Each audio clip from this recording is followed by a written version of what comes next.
વધુ એક મહત્વની જાણકારી ગુજરાતમાં ભારે વરસાદની આગાહીને પગલે જીપીએસસીની પરીક્ષા મોકૂફ રાખવામાં આવી છે। આ પરીક્ષા હવે 9 ઓગસ્ટે લેવામાં આવશે। જીપીએસસી 34 કેડરની પરીક્ષા અત્યારે મોકૂફ રાખવાની ફરજ પડી છે। મારા સહયોગી નિકુંજ જાની મારી સાથે ફોન લાઈન પર જોડાયા છે। નિકુંજ, ભારે વરસાદની સ્થિતિને લઈને જે જીપીએસસીની પરીક્ષા મોકૂફ રાખવામાં આવી છે, શું વધુ અપડેટ છે?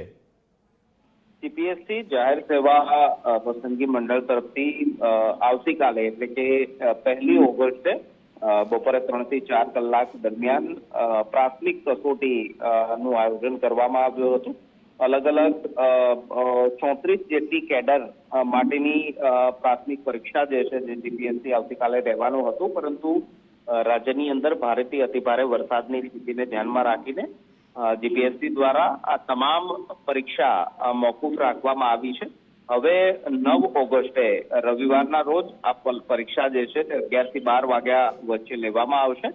જીપીએસસી આ અંગેની જાહેરાત કરી છે અને તમામ એ 34 કેડર માટેની જે પ્રાથમિક પરીક્ષા છે તેને મોકૂફ રાખવામાં આવી છે। જે નિકુંજ, માહિતી માટે આપનો આભાર। જીપીએસસીની પરીક્ષા અત્યારે મોકૂફ રાખવામાં આવી છે। 34 કેડરની પરીક્ષા 9 ઓગસ્ટે યોજાશે।